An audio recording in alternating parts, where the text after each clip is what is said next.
para hablarles de la peste negra de los monasterios. Bien, yo aquí les comparto una planta, un croquis de una planta de un monasterio, que era esta unidad, pero también era una unidad de producción, porque se autoabastecían los monjes que van a vivir en esta vida de aislamiento. La iglesia conventual, que muchas veces estaba en algunas oportunidades abiertas a el pueblo. El pueblo, como las ciudades habían dejado de ser seguras, se había ido a vivir al campo. Y no habían dejado de ser seguras por ninguna peste, sino por las invasiones.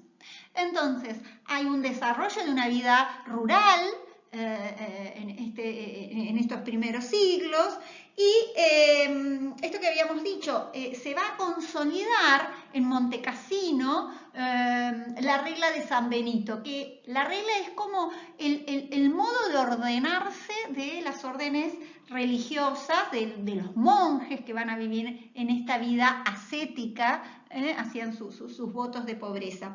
La imagen que tienen es el monasterio de San Benito, en Montecassino, que ha sido reconstruido, en especial después de la Segunda Guerra Mundial en Italia. Y debajo lo que pueden ver, un sector que a mí me interesa mucho, es la biblioteca o escriptorio. Si han visto en alguna oportunidad la película del Nombre de la Rosa, ahí pueden observar la importancia que va a tener. ¿Por qué? Porque si había invasiones, había invasiones de los pueblos del norte en las zonas de las ciudades imperiales, del Imperio Romano, en una invasión uno cuida su vida. Bueno, ¿qué había pasado con las bibliotecas? ¿Qué había pasado con los textos? Ustedes saben que los textos hasta entonces eran en rollos, no existía el libro como lo tenemos nosotros. Es decir, esta tecnología de poder escribir para que estos escritos queden y perduren, los soportes en los que se escribe van cambiando a lo largo de la época. Y una de las funciones que van a tener estos monasterios ha sido la de conservar textos clásicos. Sigo en la próxima. El scriptorium o el escriptorio, que si bien se tendía a estimular de que todos los monasterios lo tuvieran, no todos lo tenían. Tener libros era un objeto preciado. Por lo general se calcula que hasta mediados del siglo XI las bibliotecas con mayor cantidad de libros llegaban a tener 40. Así que imagínense lo difícil que era poseer un libro. Estos libros en su mayoría eran litúrgicos, vidas de los santos, las Biblias, ¿no? Y luego también los libros vinculados a la antigüedad, libros de Platón, que iban siendo copiados por los mismos monjes, ¿no? Y solían hacer entre varios un solo libro, y de esa manera iban copiando manualmente estos libros. Allí pueden ver e incluso también ver cómo se guardaban estos libros. Fíjense que el libro no se lo guardaba como lo guardan en las bibliotecas, sino que se lo guardaba porque obviamente eran pocos, entonces en las hojas concluían, se les colocaba una terminación de metal y se concluía con el nombre. Entonces, en estos libros manuscritos se empiezan a desarrollar algunas características como letras capitales y empiezan también a desarrollar un sector dentro de la hoja, dentro de la página, en donde empieza a desarrollarse la pintura, los dibujos pequeños que permitían no solo adornar el texto, sino también hacer como una especie de comentario.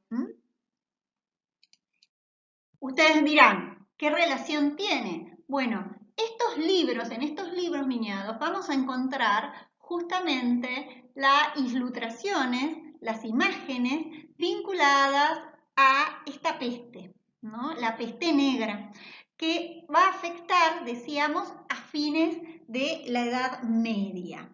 Y esa representación de lo macabro. Bueno, en esta hoja que pertenece a un libro de horas, ustedes piensan que entre el 1300 y el 1400, o sea, siglo XIV, siglo XV, es un periodo de gran mecenazgo libresco, ¿no? En especial por el rey de Francia, de Inglaterra, las cortes, en especial dentro de los nobles. Es decir, primero, poseer un libro no era para cualquiera, tenías que ser muy adinerado para poder encargar un libro para que lo hicieran.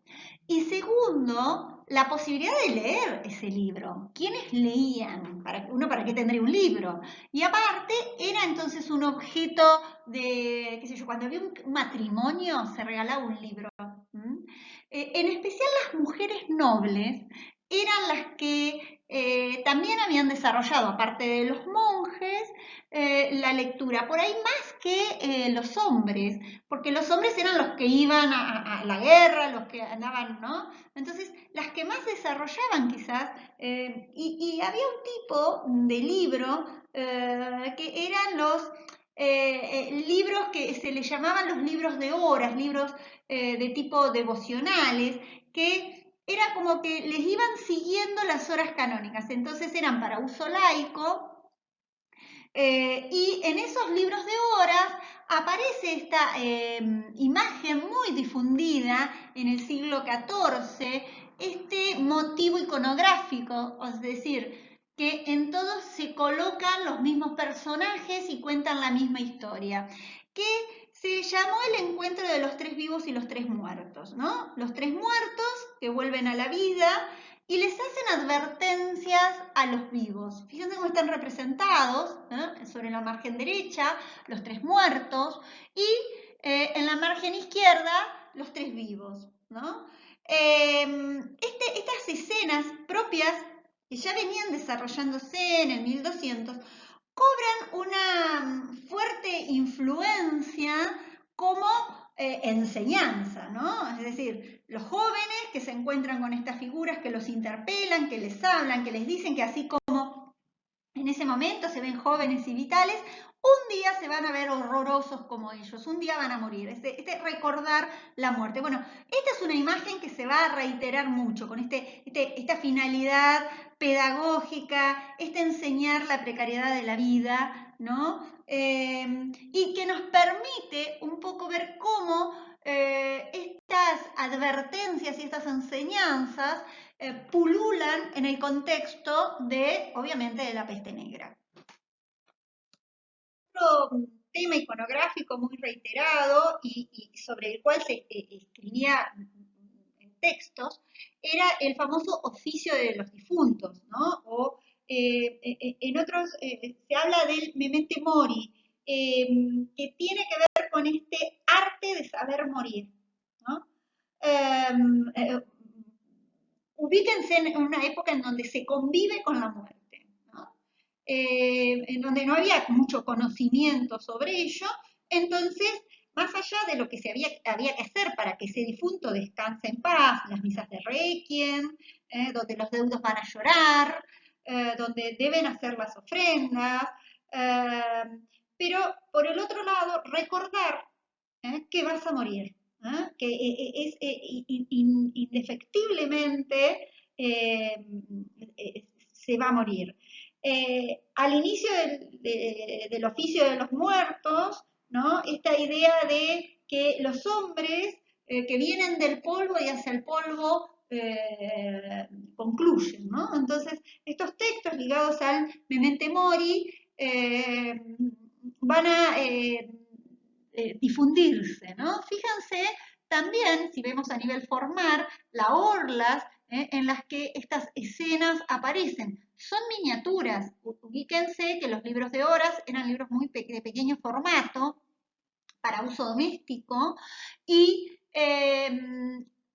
dentro de ellos, dentro de la página, piensen en una mitad de una A4, dentro de esa mitad de A4 estaba el texto y estaba la ilustración y estaba toda esta decoración de flora y de fauna propia de la época. Y a su vez en los textos estaban las letras capitales, estas primeras letras que aparecen, que no solamente son decoradas, sino que también dentro de la letra aparece una ilustración que funciona a modo de referencia del texto, de ilustración de ese texto, ¿no?